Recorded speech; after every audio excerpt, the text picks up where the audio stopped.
I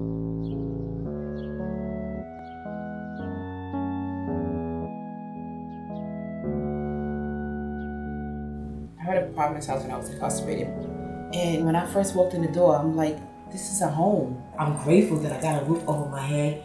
If it wasn't for these ladies, these nuns, it wouldn't be possible. Just them being there by my side and listening to me and watching me cry and watching me be confused and angry and just pretty much made me a better person.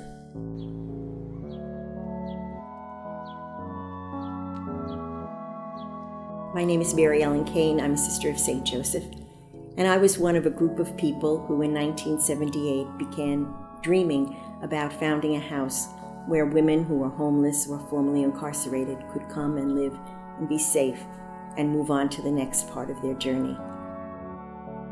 In the late 1970s, I wrote a letter to Elaine, which we still have in there on yellow lined paper. And that's how we began. We began that we never once thought this was going to be done by one person, that was going to be done by all of us.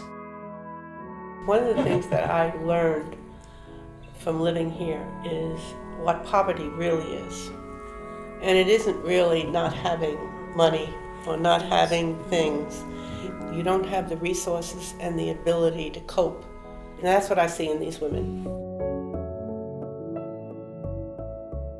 10 is when it really dawned on me I had to fend for myself.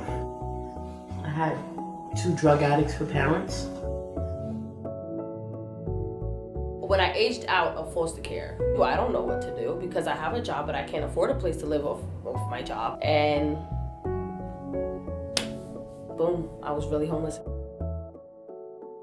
I was lost for a very, very long time.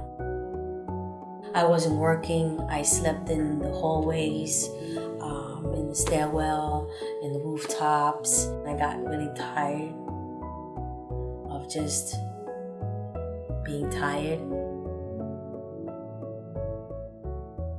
My mother, she was a single mother, and she was in and out of psychiatric hospitals. And it was like right after that when I was separated from her, and that seemed to be where all my problems began. I used to fall into real deep depressions. I was in a prison hospital, psychiatric ward, and I was on suicide watch for like the longest time.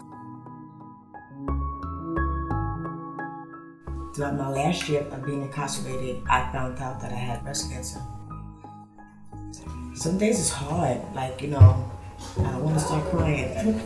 Some days it's really, really hard, but I had to remember that I got God on my side, and I know that I can do this. In my instance, homeless means domestic violence finally had enough. You've just had enough. And this is where I am to get on my feet.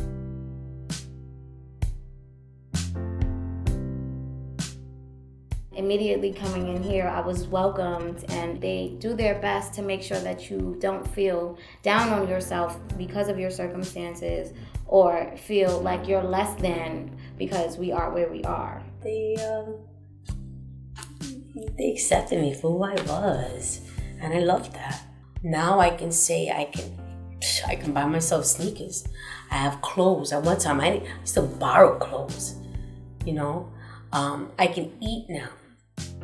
I have my own place now. I came here with nothing and ended up with everything. Mommy. I didn't even have shampoo and conditioner to wash my hair. I'm not where I used to be.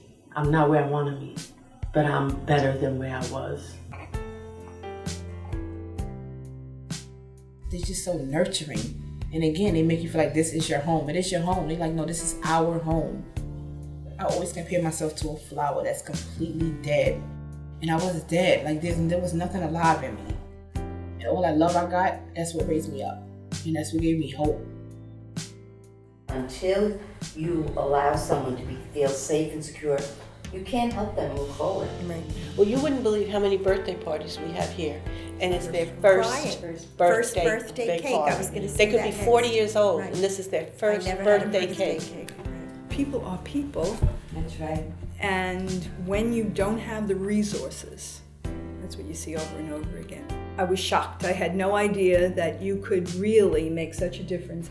It's truly been a story of women empowering women, not only the women that live with us, but with each other. And it's been a beautiful journey and a privilege and a grace.